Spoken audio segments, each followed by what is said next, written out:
You know that little voice in your head, the one that sometimes says things like, ugh, I'm so bad at this, or why did I even try?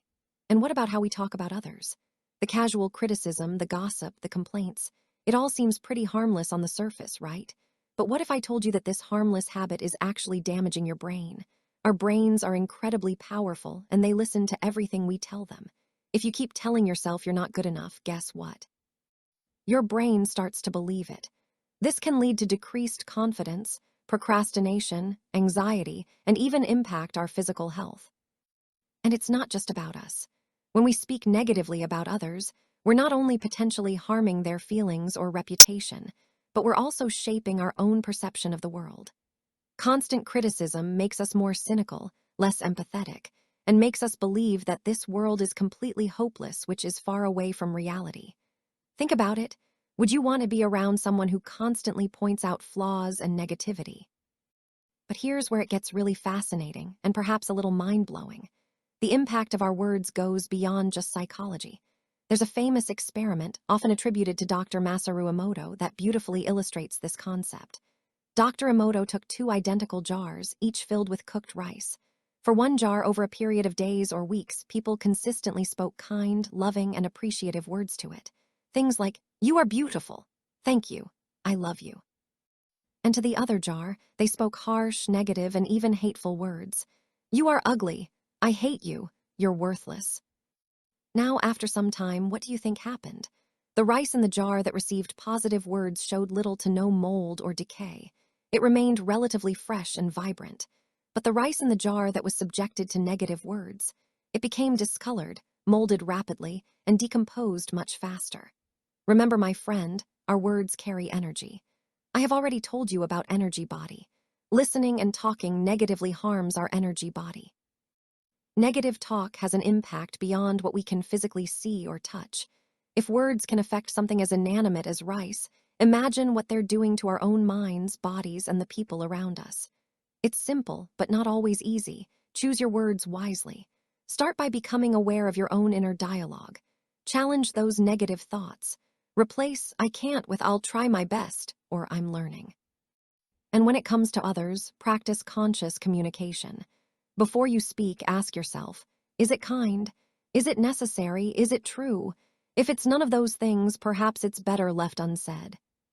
The shift won't happen overnight, but by consciously choosing positivity in our language, both internally and externally, can change our lives.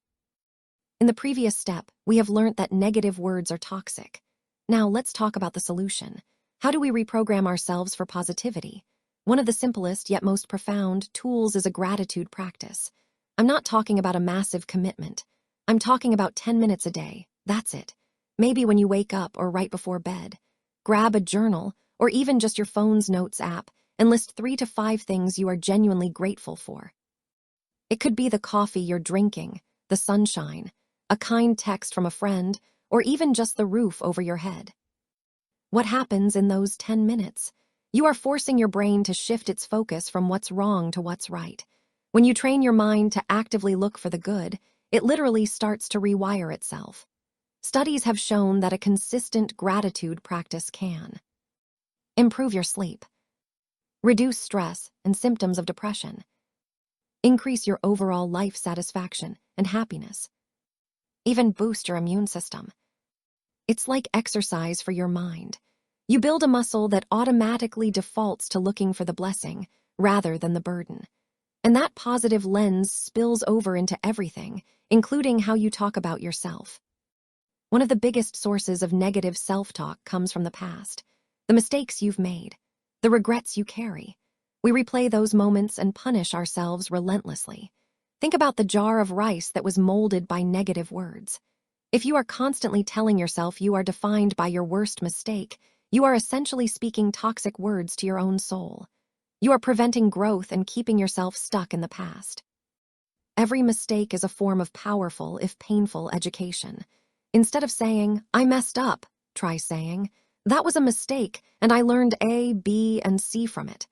You turn a moment of shame into a moment of growth. I want you to journal your journey day by day. This isn't just theory, it's a practice. And I'm going to ask something of you. I want you to embark on a 31-day journey. I want you to religiously incorporate the practices I have told you in different steps into your daily life. Don't just take my word for it. I want you to experience the transformation for yourself. See how your relationships shift, how your outlook brightens, how your inner peace grows. You know, this video, from research to scripting to filming and editing, took me over 2 months to bring to life. It's a passion project, born from a deep belief in the power of these changes. So if you're not ready to hit that subscribe button right now, that's perfectly okay. I understand. But here's my ask. If after these 31 days you genuinely feel that this challenge, these ideas have reshaped your life for the better, if they've brought you more peace, more happiness, or more clarity, then I want you to come back to this channel. Find this video again and hit that subscribe button. That will be the greatest validation for the time and effort I poured into this, and it will tell me that this message truly resonated and made a difference in your life. You have the power to change your world with your words. Let's start that journey together for the next 31 days. I can't wait to hear your stories. Thanks so much for watching, everyone. I believe in you. See you next time.